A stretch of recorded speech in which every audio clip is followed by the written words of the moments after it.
everyone, and welcome to the Transformation Triumph Summit. My name is Jamie Allen Bishop, one of your hosts for this event. I am so honored and excited to introduce these authors with their special wisdom and insights to share.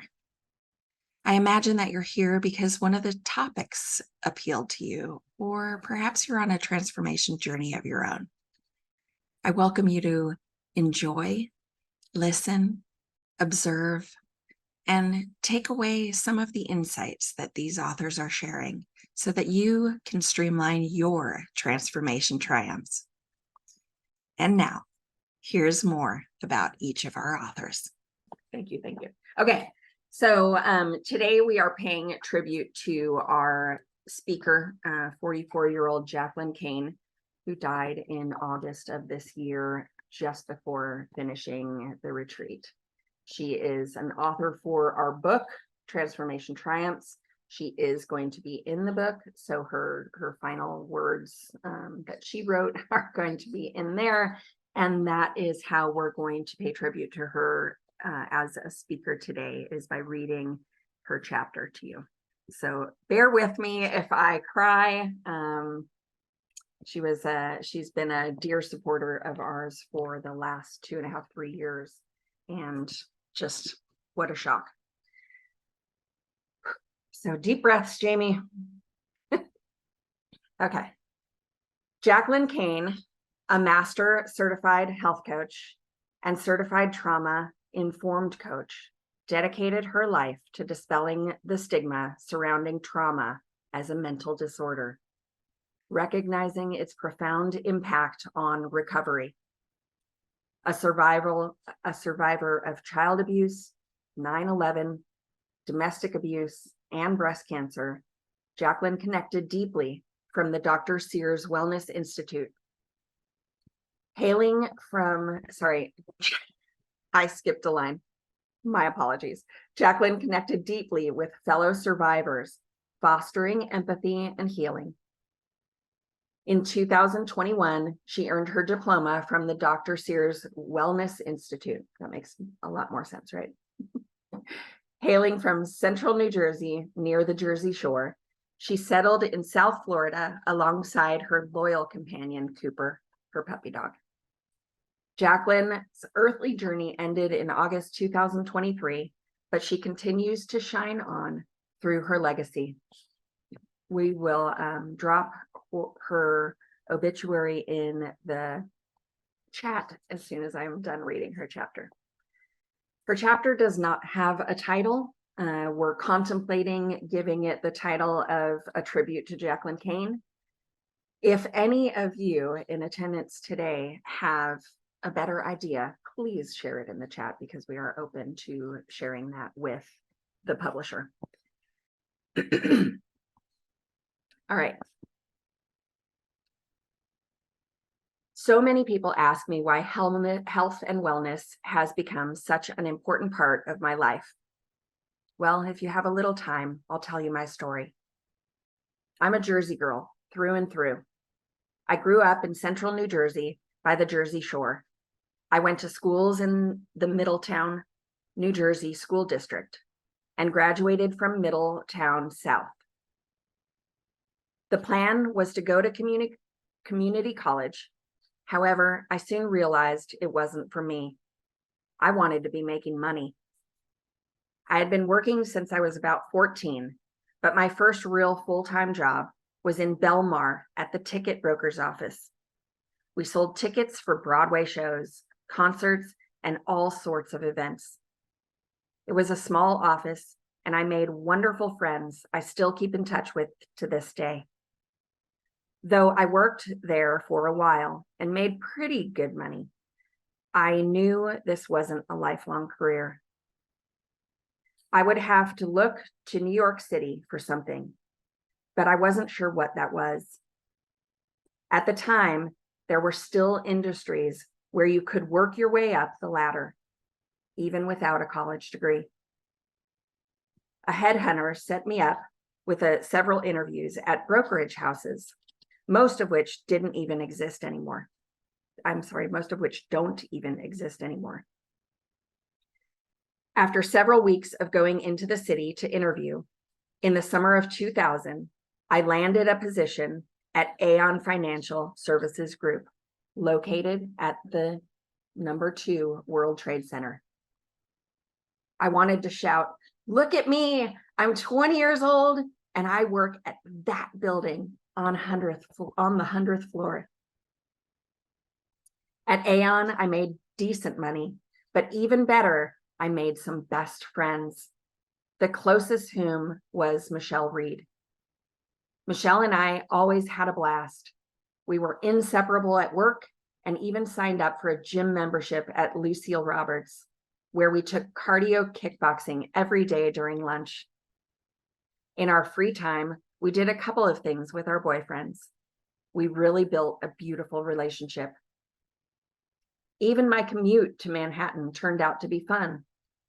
Each morning, I would take the New Jersey Transit from Red Bank to Newark and switch to the PATH train that would take me directly into the World Trade Center. One morning, I ran into Dave, an old high school friend who was also working downtown. Dave and I had so much fun laughing and doing stupid things on our commute that time flew by, and we would be in the city before we knew it. On September 11th, 2001, I woke up to a perfect day with sun shining bright and cool fall weather. I put on my black V-neck sweater, khaki pants, and black platform shoes as I was leaving the house.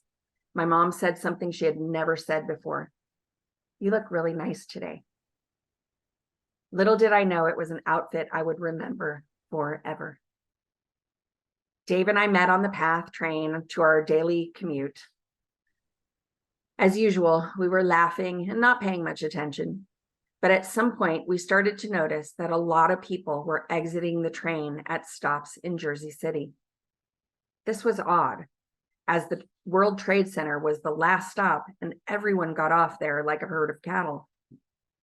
We dismissed it at the time, and when we pulled into the World Trade Center, we smelled smoke. We just thought it was, track fire, as that happened often with newspapers and things like that. When we exited the train, we walked up the escalators to go into the mall inside the World Trade Center, and we noticed that the escalators were pretty empty for a Tuesday morning. When we reached the top of the escalator, I said, "Later, loser," and Dave and I parted ways to go to our offices. After taking a few steps toward the second World Trade Center tower, I noticed that the entrance was blocked off by the fire department, New York Fire Department, and New York Police Department. Something clearly isn't right. I turned around, saw Dave, and started screaming for him to wait for me. Finally, he heard me and stopped to wait. That was when everything changed. Dave and I saw the fear in everyone's eyes. We were walking over body parts and seeing things falling from the sky. We didn't know what it was going on. We didn't know what was going on. And we were ushered across the street by the New York Police Department and fire departments, so we would be safe from whatever was going on. We stood on the corner and looked up, as everyone was. People were chattering in the background. It was an accident. A helicopter accidentally flew into a building. How horrible of an accident is this? We stood there and watched people desperately trying to scale down the World Trade Center from the upper floors. No one made it. All I could think was that everyone from my building must surely be evacuating down the stairs and that they'd be safe. And that is when it happened. I heard a swoosh and boom. When I looked up, I saw that American Flight 175 had crashed into my building. We stood and everything was silent. Everything was happening in slow motion. For whatever reason, some man pulled me into a phone booth with him to protect me from the glass and debris falling from the sky. And protect me he did.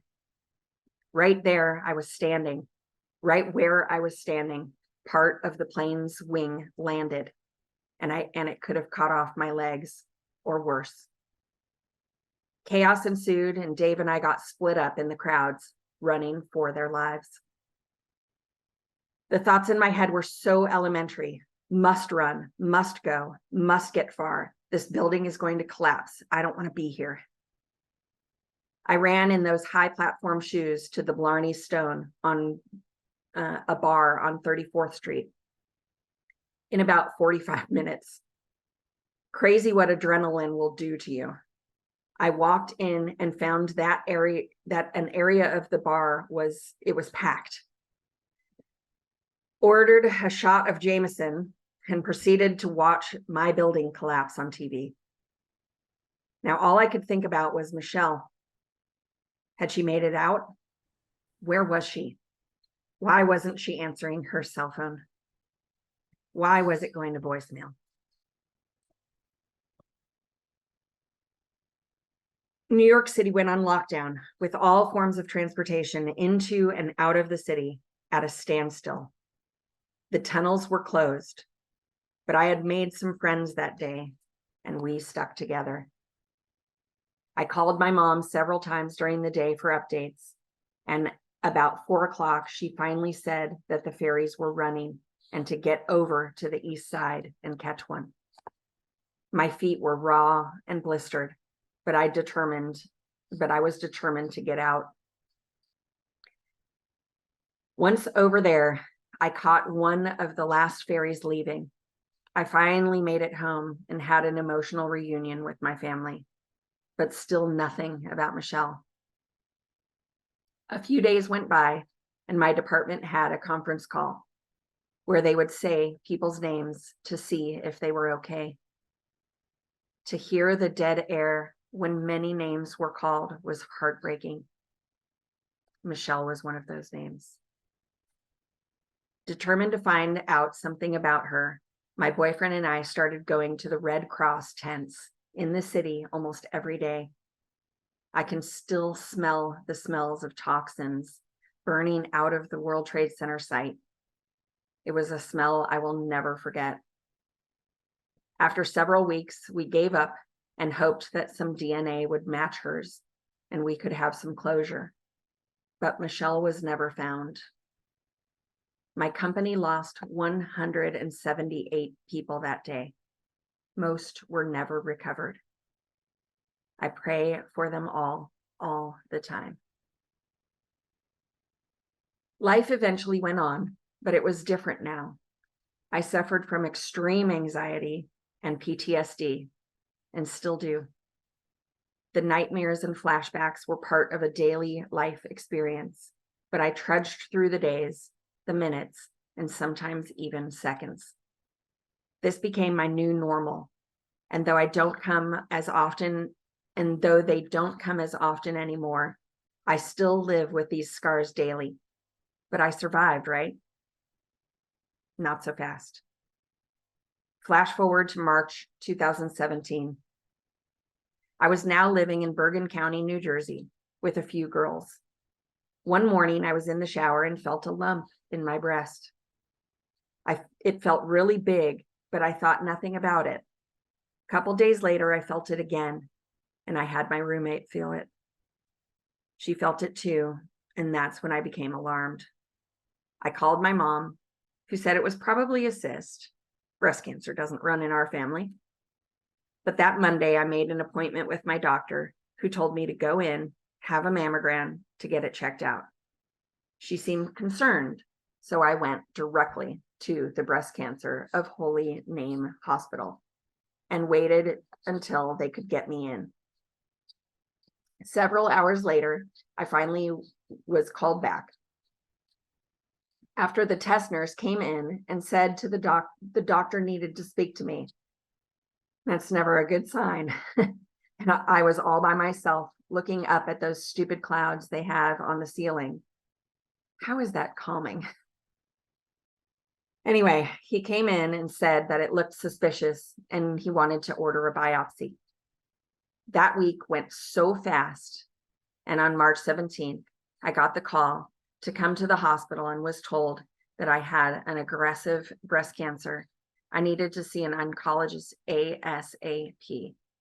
I was like, WTF? I survived 9/11. Now this? Treatment started about 2 weeks after I saw the oncologist. My tumor was 5.5 centimeters, or almost 2 inches, which is big. I would have the chemotherapy, a bilateral mastectomy, and radiation. We all have come to realize that this was a 9/11 cancer. I tested negative for the BRCA gene. From all the toxins I had breathed in that day and the days following after, I was going back to, and all the days after when I was going back to search for Michelle.